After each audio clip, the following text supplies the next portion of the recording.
So I know it's been a while since I've made a video, and I want to apologize for that and explain. You may notice that I am in a different place. I've moved, and so there was a lot of logistics involved with setting that up, as well as, you know, issues with burglary and break-ins and property damage. It's been a busy few months, but I'm hoping to get a video at least out every 1 or 2 months. I've got a few ideas lined up. I've got some things written. It's just a matter of sitting down and shooting them, which, well, here I am. So I know I've referred to NerdSync's videos before, and it's for a good reason. Scott Nicewander has a good channel with a lot of good content you could check out. He just did a video recently on Ditko hands, which is a video that I have thought sometimes about making, but didn't really have the energy to pull together all the research. He thankfully did it for me.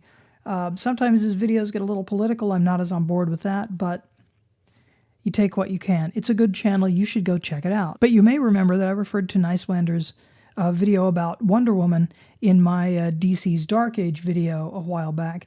One thing he said in that video I take some issue with, and that was this. Marvel also tended to be more culturally relevant than DC, the classic example being the mutant X-Men, who acted as stand-ins for persecuted social groups. And though the idea that the X-Men are stand-ins for persecuted groups is certainly true now, the X-Men have even been depicted as moving to San Francisco so they can be out and proud. It's just wrong to say that that's how they were started off, or that's how they were originally intended. You could call it looking at the past with now-colored glasses, projecting your own feelings about a given subject onto creators who were working in a different time with different attitudes. Well, let me show you what I'm talking about. I'm Tony Frazier, author, blogger, near genius, and this is Hero Go Home presents The X Metaphors.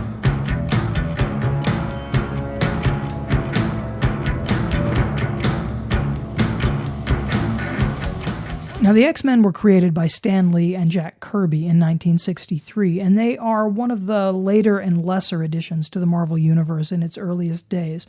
If you've never read any of the comics or seen any of the movies, then why are you watching this channel? But the X-Men are mutants. They're genetically different from human beings, with the result that they each have their own individual superpowers.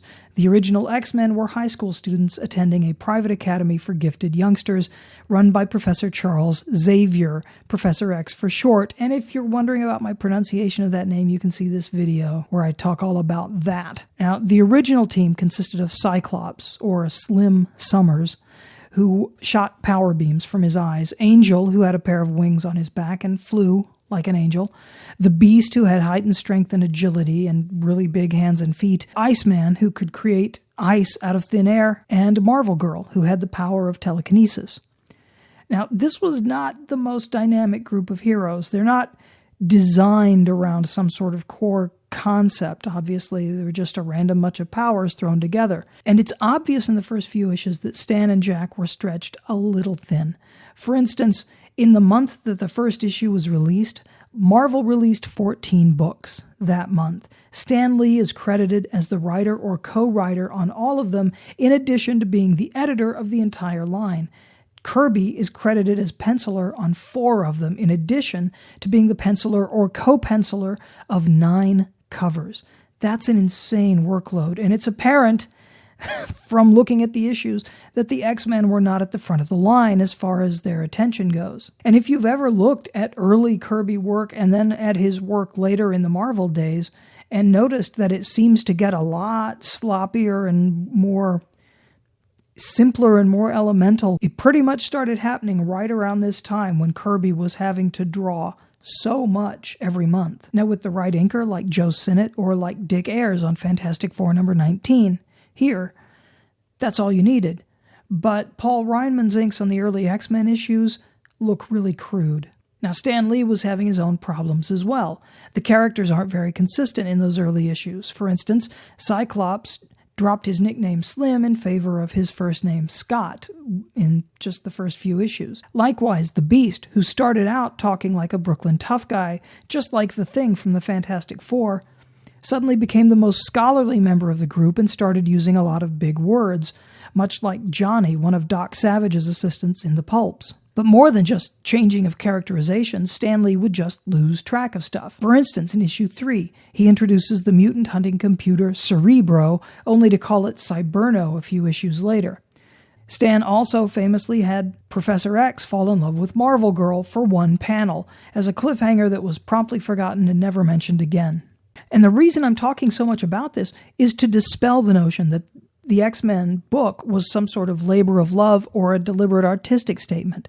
Comics, at their most basic level, were really just about putting stuff out on a regular schedule and making quick money off of it. The X-Men is just another comic book with haphazard scripting and rushed art. Yes, Stan may have said since then that he intended the X-Men, and actually all of Marvel Comics, to be statements about tolerance and against bigotry, but he said a lot of stuff over his career, and much of it wasn't really entirely, true. Now, I have no doubt that Stan may have intended his books to be taken that way, but it seems to be more of a mission statement than really a deliberate artistic choice. And in fact, in Stan Lee's most in-depth account that I could find about the creation of the X-Men, his book Son of Origins, Stan talked about the creation of the X-Men very differently. There's not a single mention of prejudice or tolerance. Instead, he talks about the idea of mutants in purely utilitarian terms. You see, he was getting tired of having to keep making up origin stories for heroes and villains. But with mutants, they were just born with their powers. Problem solved. New hero, how did he get his powers? Born with them. New villain, how did he get his powers? Mutant. Done. It was like an easy button for writing superhero comics. Let's take Magneto as the most obvious example. Now, if you're only familiar with Magneto from the movies, you'll know that he was a Jewish kid who lost his parents in a concentration camp during the Holocaust, and that he is determined not to let the same thing happen to mutants. Magneto is a tragic hero, and mutants in the movies are cast as a persecuted minority. What you may not know is that this tragic backstory was added 15 years after Magneto was first introduced by writer Chris Claremont, not by Stan and Jack. In fact, if you look back at the original run of stories by Lee and Kirby, Magneto is not a noble anti-hero, but a run-of-the-mill master villain. He called his minions the Brotherhood of Evil Mutants, for God's sake, so let's not pretend that there was any nuance or nobility intended here. The only thing that made Magneto unique was that instead of being motivated by simple greed or a personal will to power, he believed that mutants were a master race, Homo superior, destined to rule over mankind. The human race no longer deserves dominion over the planet Earth. The day of the mutants is upon us. The first phase of my plan shall be to show my power, to make Homo sapiens bow to Homo superior. Which made Magneto not so much anti-Hitler as literally Hitler. Both Stan and Jack served in World War II, so it makes sense that they would create a Hitler-esque master villain.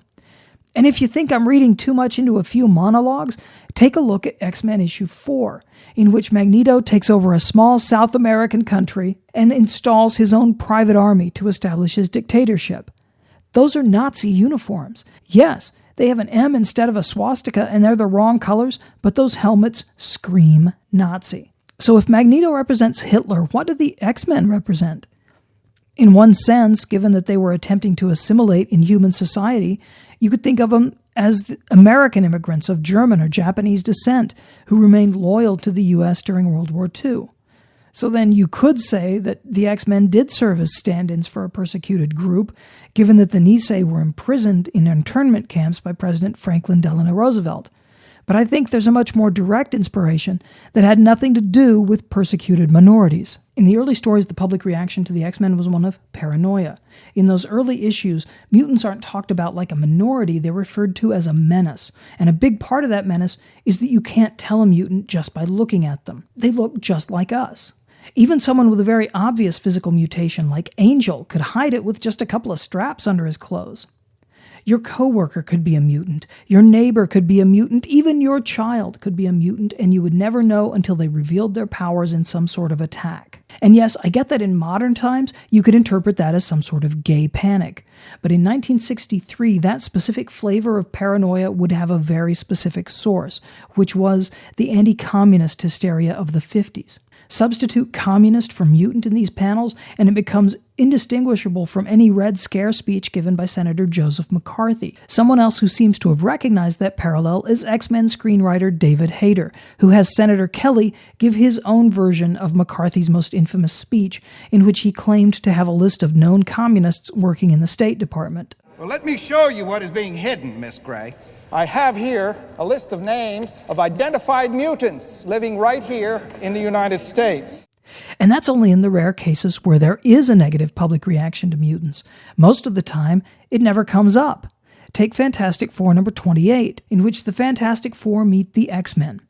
Not only do the X-Men appear to have almost celebrity status as superheroes, but Reed trusts them implicitly even after they attack him and his teammates. Now, Stan and Jack only stayed on the book for about 20 issues, after which Roy Thomas took over the writing. Thomas was a lot younger than Leah Kirby, only 25, so he had never served in World War II, and he didn't have the same approach to the material. In Thomas's hands, mutation felt less like a metaphor for anti-communist hysteria or Nazis and seemed to be more about adolescence, when practically everyone feels like a freak who's misunderstood. It also feels very much to me about the process of transitioning from a teen to an adult. During Thomas's run, the unrequited romance between Scott Summers and Jean Grey intensified, and in issue 39, the X-Men received new individualized costumes to signify that they were no longer students wearing a school uniform, but had graduated to becoming adults capable of establishing their own individual identities.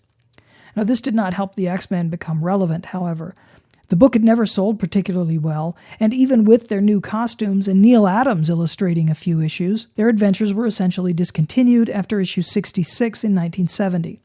The book wasn't canceled, it just started reprinting old adventures, while the characters themselves went off in different directions in other books. The Beast turned blue and furry and joined the Avengers, while Angel and Iceman joined a short-lived group in San Francisco called the Champions. And then in 1975, writer Len Wein and artist Dave Cockrum put together a new team of X-Men that combined old characters with new characters like Storm, Nightcrawler, and Colossus. Their debut adventure was published in Giant Size X-Men number 1, and after that a pared-down version of the new team began monthly adventures written by Chris Claremont. And this is where we finally start to see the elements that Neiswander was talking about in his video. In 1978, Claremont had Magneto declared that he was a concentration camp survivor. And in 1982, in the graphic novel God Loves, Man Kills, by Claremont and artist Brent Anderson, we get our first explicit equation of anti-mutant sentiment with racism. And once again, it wasn't subtle. Anderson makes the civil rights parallel explicit by depicting the lynching of 2 black children with a sign saying "Muties" hung around their necks. Now, this was a subject that Claremont would lean heavily on for the next several years, and that would leak out to other Marvel books. For instance, in this issue of Amazing Spider-Man, the incident that kicks off the entire plot is a group of rednecks mistaking Galactus's former Herald Firelord for a mutant. In 2000, the first X-Men film came out, directed by Bryan Singer with a screenplay by David Hayter. And in 2003, the sequel X2 X-Men United would feature a new twist on the mutants as persecuted groups trope, one that was fairly personal to director Bryan Singer. Singer, who is gay, has Bobby Drake come out to his parents about being a mutant. Have you tried not being a mutant? Now, this scene is probably the reason why Brian Michael Bendis would later choose Bobby Drake as a mutant to retcon after 50 years of publication into being gay. That mutants equals gay metaphor would be carried over into later films in the series, like X3 The Last Stand, directed by Brett Ratner, and X-Men First Class, directed by Matthew Vaughn. And Beast, never forget. Mutant and proud.